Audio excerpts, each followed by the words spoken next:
Doing an unboxing of the PAX E800 terminal. I just took it out of the box here. It's a fairly large box, but the machine is a 15-inch screen.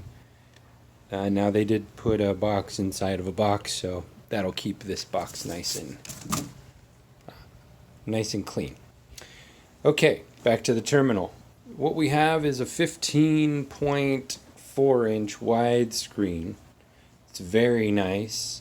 This is a tilting screen, and so it actually almost goes vertical, and then it tilts back pretty far as well. It's got a very nice sleek line, so it's got a nice aesthetic. And then on the back you've got your customer facing display. Up here is the credit card reader, so that will display the credit card information, and this will display what's being rung up on the terminal, and credit card is inserted up top. What I really like here is these controls are hidden right behind this little door. It snaps up, and then you've got all your ports down here. You have 4 USB ports. You have 2 local area network ports, so you could actually have 2 different internet connections in.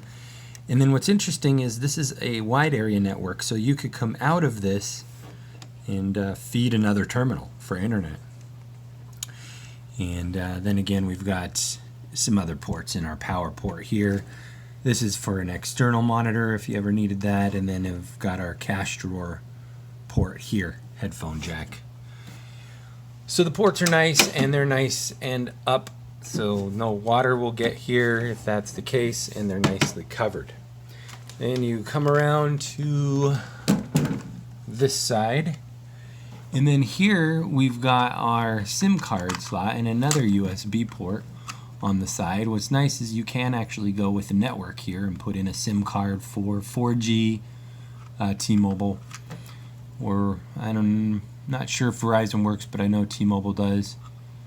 And then this is some sort of small memory card slot if you had some media there, and then you've got your power switch on the side, speakers here. And then we spin back around, and let's look back at the front and look at the printer.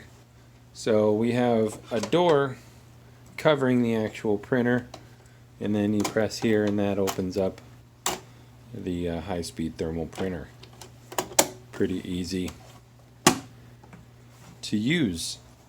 Well, that's the PAX E800 unboxing. One little last thing to note, if need be, is it's got mounting capabilities on the bottom. It's got some keyholes there, and this doesn't look like standard Visa, but these are screw holes that you could actually screw into some sort of a plate. And there you have it, the PAX E800. Thank you.